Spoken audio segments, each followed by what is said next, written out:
कि दुख किसी का कोई भी जानता नहीं।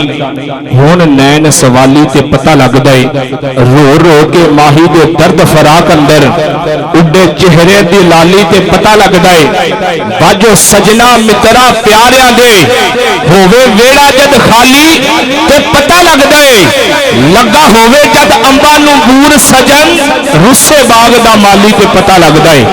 एक दिन ओ सी कि किबला मियां साहब दे नाल बाबा जी मुहम्मद अली नक्शबंदी साहब बैठे सन।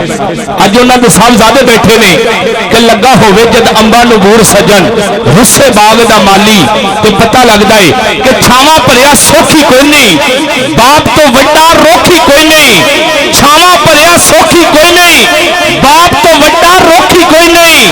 जिन्ना दे ए सिर ते होवे उन्हां नूं ते भोखी कोई नहीं, जिन्ना दे ए सिर ते होवे उन्हां नूं ते भोखी कोई नहीं।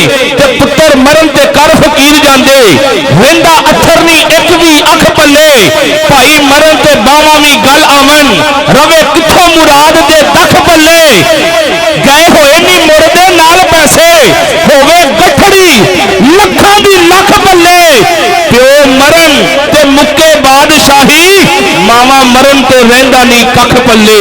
प्यो मरन ते मुक्के बादशाही ते मावा मरन ते रहिंदा नहीं कख पल्ले ते प्यो दा दबका सदा नहीं रहना होर किसे तेन पुत नहीं कहना। बहुतियां नाल यारी कच्ची रहनी प्यो दी जगह किसे भी लैनी जिउंदियां जी बहुत वड्डा सहारा ते बाप नहीं लभना फिर दोबारा।